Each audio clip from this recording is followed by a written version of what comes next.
Sir मैंने देख लिया। अच्छा, बहुत अच्छी बात है। यूट्यूब पर हमने वीडियो बनाया है अभी, जिसमें ग्रामर का भी करवा दिया गुड गया आफ्टरनून सर। और आपका जो कल पेपर है। Good afternoon sir.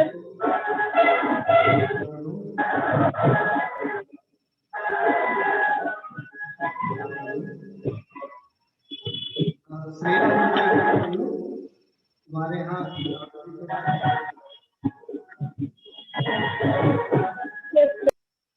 हाँ ठीक है, बहुत अच्छी। तो बच्चों हम आज रिवीजन करेंगे सिंधु घाटी सभ्यता, जो कि आपके सिलेबस में है, और इस भारत की खोज पुस्तक से जो तीसरा लेसन है, इसमें से 4 प्रश्न आपको आएंगे। ठीक है, तो उन्हीं को ध्यान में रखते हुए आज रिवीजन करेंगे, 4 नंबर आपके अच्छे से बन जाए। और इसके पहले जो व्याकरण में विशेषण और क्रिया का रिवीजन था मैंने करवा दिया है, आप इस क्लास के बाद आप देख सकते हैं, यूट्यूब में आ जाएगा। ठीक है, चलिए। हाँ श्रेया बोलो, क्या बोलना चाहते हैं? सर चैप्टर 11 में सर एक लाइन लिखी थी, 78 इंसान जिंदा हो गए। सर इसका क्या मतलब है?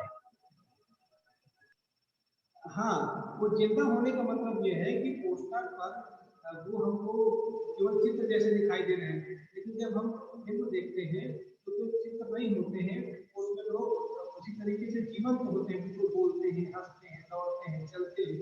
तो इसी अर्थ में बात कही गई, वो केवल क्योंकि उसके पहले केवल मूक फिल्में बनती थी, केवल संगीत में वो लोग नाचते थे, गाते थे। लेकिन उसके बाद जब सवाल फिल्म बनी तो उस समय वो चित्र में केवल गाते नाचते नहीं थे, वो बोलते भी थे, है ना। तो इस वजह से जिंदा होने की बात नहीं हुई। जिस तरीके से सर तो क्या उस फिल्म में सर टोटल 78 इंसानों ने पार्टिसिपेट किया था? बिल्कुल, उस फिल्म में कुल 78 लोगों ने पार्टिसिपेट किया। और सर एक चीज है, एक्सक्यूज मी सर।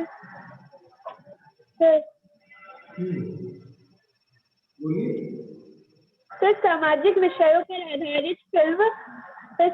विषयों पर आधारित फिल्म खुदा की शान सर मूक थी कि सवाल फिल्म थी? कौन सी फिल्म? खुदा की शान। यस सर, मूक थी कि सवाल थी? क्या इसी पार्ट में है? Yes sir. सर सामाजिक विषयों पर। अच्छा, मैं समझ गया। तो हाँ, ये मूक फिल्म नहीं थी, ये सवाल फिल्म थी, बाद की फिल्में थी जिनको जो है अंग्रेजों की कड़ी नजर से होकर के गुजरना पड़ा था। ठीक है, ये सब आपको देखो। चलिए, तो अब हम आगे शुरू करते हैं। अगर कोई प्रश्न हो तो बाद में बताइएगा। सिंधु घाटी सभ्यता, तो जैसा कि एक चीज और सर पहले नायक मतलब कि सवाल फिल्मों में पहले नायक थे जैसे विट्ठल थे, तो सर क्या पहली नायिका जुबैदा थी? बिल्कुल, पहली नायिका जुबैदा थी। ठीक, पहली नायिका जुबैदा। सर और सर ऐसा कौन था जो नायक और स्टंटमैन दोनों था? सर विट्ठल होगा इसका आंसर। यहाँ फिर से बोलो। सर नायक और स्टंटमैन दोनों था। नायक और स्टंटमैन बिल्कुल विट्ठल ही होगा, क्योंकि वो मुख्य फिल्मों में ही काम करता आया था और इसी वजह से विट्ठल को नायक बनाया गया था। और उसको उर्दू बोलने में समस्या हो गई थी, तो इसलिए बोलती फिल्मों में उसको नहीं माना गया था। तो वो दोनों काम करता था। और सर वह रोहन के साथ बाजार जा रहा है, इसमें वह कौन सा सर्वनाम है? वह है पुरुषवाचक सर्वनाम। पुरुषवाचक का भी अन्य पुरुषवाचक अन्य होगा। ओके, ठीक है, तो क्लियर। अब अगर कोई प्रश्न पूछना हो तो मैं मौका दूंगा आपको। पहले क्लास में समाप्त कर लेते हैं, सिंधु घाटी सभ्यता का रिवीजन कर लेते हैं।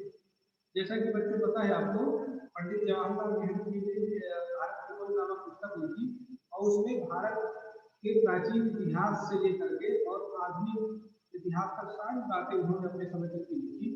इसमें उन्होंने शुरुआत करते हुए सिंधु घाटी सभ्यता की चर्चा की और जिसमें उन्होंने बताया था कि सिंधु घाटी सभ्यता कहाँ थी। तो आप जानते हैं कि वर्तमान में जो पाकिस्तान है वहां पर ये सिंधु नदी बहती है और सिंधु नदी के आसपास जो प्राचीन सभ्यता स्थित थी उसी सभ्यता को सिंधु घाटी सभ्यता कही गई।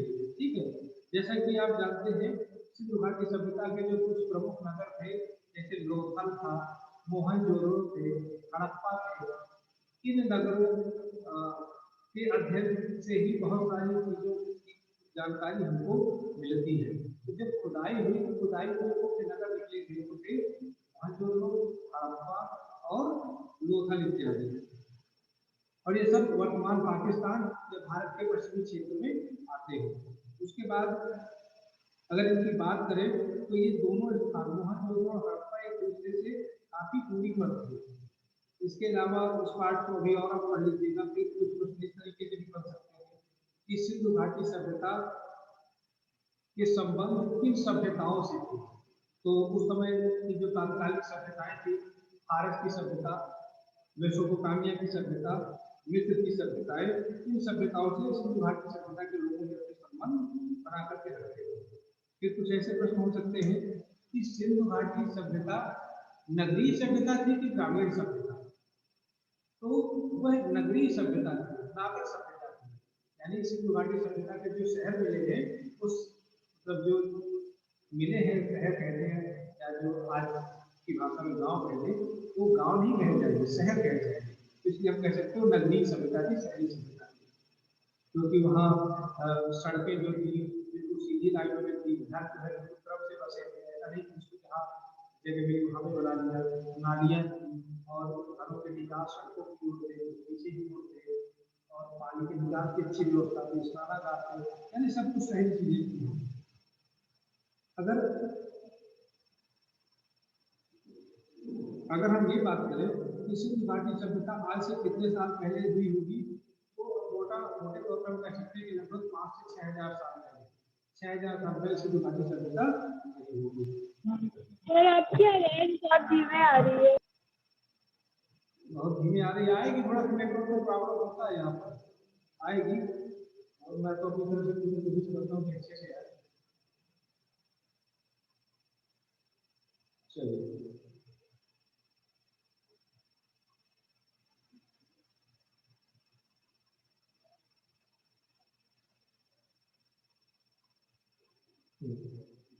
उसके बाद हम जानते हैं कि आर्यों का आना। तो सिंधु घाटी सभ्यता के कुछ समय बाद आर्य आए थे। आर्य यानी जो वर्तमान में भारतवासी हैं, खासकर उत्तर भारत के लोग है ना, ये आर्य थे। अगर प्राचीन काल में आप नाम सुनते रहे, रामायण काल में राम था, महाभारत में पांडवों का, है ना, ये सारे के सारे लोग आर्य थे। तो आर्य जब आए थे, ये कहाँ से आए थे, उसमें भी लोगों में मतभेद है। कुछ लोग कहते हैं कि ये यही के मूल निवासी हैं, कुछ लोग कहते हैं ये पश्चिम एशिया से, मध्य एशिया से आए थे। ठीक है, चलिए और आगे हम बढ़े अगर, तो ये जो सिंधु घाटी सभ्यता के लोग थे, ये बाद में कहाँ चले गए थे? तो कहा जाता है कि दक्षिण भारत की जो द्रविड़ जातियां हैं वही सिंधु घाटी सभ्यता के लोग, क्योंकि जैसे आर्य आए थे तो ये उत्तर भारत से सड़क करके दक्षिण भारत की ओर द्रविड़ निकल गए थे और उत्तर भारत में आर्यों का शासन हो गया था। चलिए, और अगर हम आगे चले तो बहुत सारी चीजें हम पढ़ लिखेंगे, क्योंकि सारी चीजों का उल्लेख करना इस क्लास में संभव नहीं है। प्राचीनतम अभिलेख और धर्म ग्रंथ की बात करें तो अगर आपसे पूछ लिया जाए कि वेद कुल कितने हैं, तो आप जानते हैं वेद कुल 4 थे, ऋग्वेद, सामवेद, यजुर्वेद और अथर्ववेद। फिर इसमें भी अगर पूछ लें कि सबसे पुराना वेद कौन सा है प्राचीन वेद, तो ऋग्वेद था। ठीक है, जो लगभग 1500 ईसा पूर्व रचा गया था। कुछ विद्वान कहते हैं कि सभ्य मानव द्वारा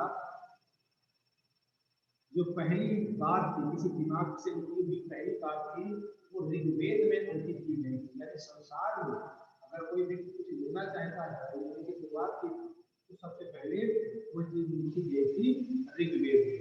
तो सभ्य मनुष्य के दिमाग की पहली उपज आप ऋग्वेद को कह सकते हैं।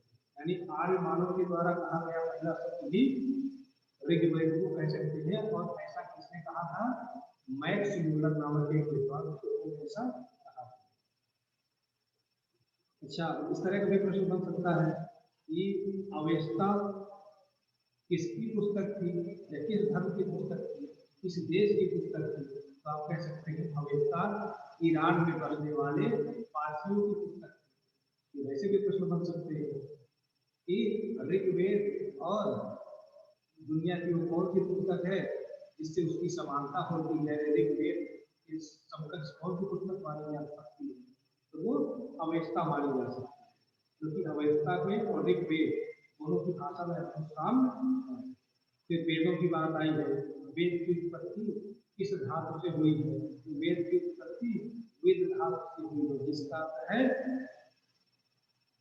ज्ञान का संग्रह या जानना। ठीक है, फिर बहुत सारी चीजें हैं, इस चीज में आप पढ़ सकते हैं। सर ये चैप्टर तो बहुत बड़ा है। बहुत बड़ा है ना, तो आप इसमें कुछ विशिष्ट चीजों को पढ़ लीजिएगा, अंडरलाइन करके चीजों को पढ़ लीजिएगा, और पढ़ाते हुए मैंने बताया होगा कहीं से पूछा जाएगा, और अलग से कुछ खास नहीं, बहुत गहरा नहीं पूछा जाएगा। फिर भारतीय संस्कृत की बात आती है, उपनिषदों की बात आती है। उपनिषदों का समय कितना था? 800 ईस्वी पूर्व के आसपास ये हो गया। उपनिषदों का झुकाव किधर था? वो अद्वैतवाद की ओर था। फिर व्यक्तिवादी दर्शन और भौतिकवाद यहाँ से कुछ नहीं पूछा जा रहा है। ठीक है, फिर महाकाव्य इतिहास, परंपरा और विकास, यहाँ से ध्यान दें। भारत के प्राचीन दो महाकाव्यों का नाम क्या था? तो रामायण और महाभारत। पुस्तकों के बारे में जरूर पढ़ लीजिएगा, के नाम पूछे जा सकते हैं। रामायण के रचयिता आप जानते हो वाल्मीकि हैं, और महाभारत के रचयिता महर्षि वेदव्यास है। रामायण में आर्यों का वृत्तांत है जो उन्होंने अपने विस्तार के लिए लड़े थे, और महाभारत में गृह युद्ध हुआ था। गृह युद्ध यानी परिवार के लोगों की आपस लड़ाई और गृह युद्ध कहलाता है। ठीक है, इसके बाद फिर बहुत सारी पुस्तकों के नाम आ जाते हैं, जैसे राजतरंगिणी के लेखक कौन थे? तो राजतरंगिणी के लेखक थे कल्हड़, एक विद्वान थे राजतरंगिणी लेखक। इसके बाद फिर कुछ पुस्तकें और आएंगी जिनको आप ध्यान से पढ़ना। महाभारत की चर्चा फिर पुनः आ जाती है। महाभारत के बारे में संक्षेप में आपको पहले भी बताया जाता है। ठीक है, महाभारत की रचना कब हुई होगी? तो कुछ लोगों का अनुमान है कि लगभग 14वीं शताब्दी ईसा पूर्व में हुई होगी। ये भी एक कुछ हो सकता है। और महाभारत में श्री कृष्ण संबंध आख्यान भी है, प्रसिद्ध किताब भगवद गीता। यानी कहा जाए गीता का उपदेश किसने किया था? श्री कृष्ण ने किया था। ठीक है, यह कहा जाए गीता किसका अंश है? तो महाभारत के अंश है। महाभारत से तो भगवद गीता के संदर्भ में दिया गया। तो गीता में कितने श्लोक हैं? भगवद गीता में लगभग 700 श्लोकों का एक छोटा सा काव्य है। इसके बारे में भी थोड़ी बहुत जानकारी आपको मिल सकती है। प्राचीन भारत में जीवन और कर्म इसमें कुछ खास महत्वपूर्ण नहीं है। हाँ, इसी में से कुछ प्रश्न और निकल सकते हैं, जैसे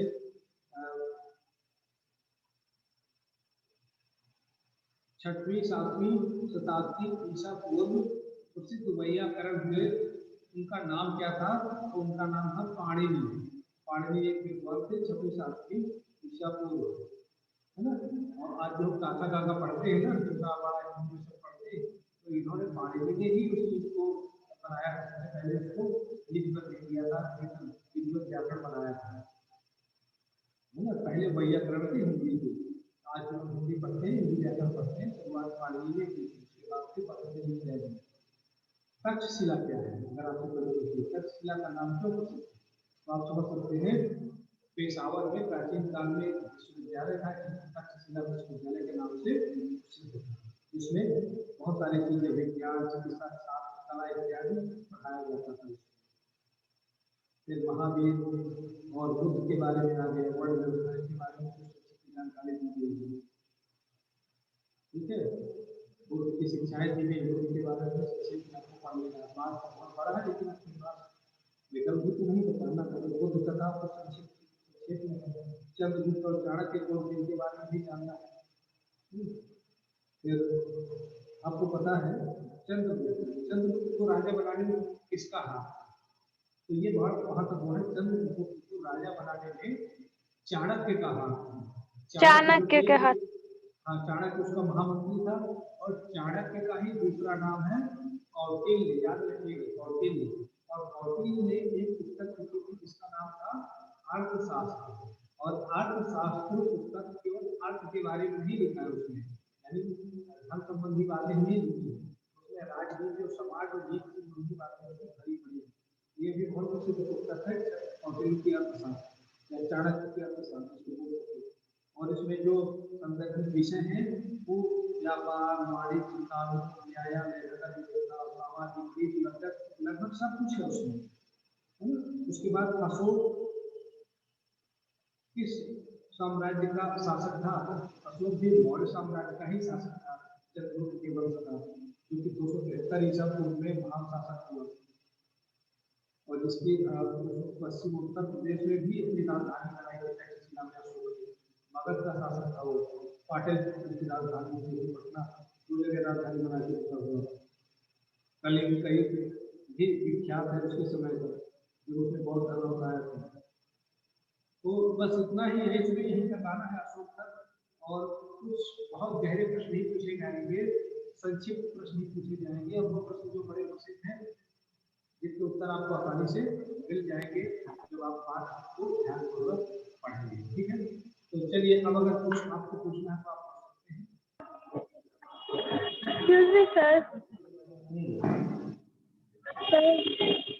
सर ये पेज नंबर 28 पे दिया है, राजतरंगिणी एकमात्र प्राचीन ग्रंथ है जिसे इतिहास माना जा सकता है, ऐसा क्यों सर? राजतरंगिणी की बात है ना? Yes sir. हाँ, कल्हड़ की रात, क्योंकि बहुत सारी जो पुस्तकें हुई हैं उसमें तथ्य सही ढंग से नहीं लिखे गए हैं, अपने राजाओं की प्रशंसा की गई है, रानियों की प्रशंसा की गई है, जो युद्ध हार भी गए हैं उनको भी बढ़ा चढ़ा के लिखा गया है, इसलिए सभी पुस्तकों को इतिहास नहीं माना जा सकता। लेकिन राजतरंगिणी में तथ्यों को बहुत सही लिखा गया है, सटीक तरीके से लिखा गया है, समय भी सही लिखा गया है, हारा है तो हारा और जीत गया राजा तो जीतता हुआ लिखा गया है। कहने का मतलब उसमें सच्ची बातें लिखी हुई है, इसलिए उसको इतिहास माना जा सकता है। ठीक, चलिए तो और अगर कोई समस्या तो पूछिए, नहीं तो आज का वीडियो समाप्त करेंगे। सर द्रविड़ कहाँ से आए थे? द्रविड़, ये जो सिंधु घाटी सभ्यता के लोग थे इन्हीं को द्रविड़ कहा गया, क्योंकि ये आर्यों के आने के पहले सिंधु नदी के आसपास रहते थे, और उसके बाद जब सिंधु घाटी सभ्यता नष्ट हुई तो ये भारत की ओर अंदर की ओर आ गए और धीरे धीरे दक्षिण की ओर निकल गए, क्योंकि उत्तर की ओर से आर्यों के हमले हो रहे थे और दूसरे देश दूसरे आक्रमणकारियों के हमले हो रहे थे, फिर द्रविड़ दक्षिण भारत की ओर चले गए। तो ये सिंधु घाटी सभ्यता में रहने वाले प्राचीन लोग ही द्रविड़ कहलाते हैं, जो कि दक्षिण जाने के बाद में रहे। Okay sir. ठीक है, तो फिर बच्चों समाप्त करते हैं आज का वीडियो। Okay, bye everyone.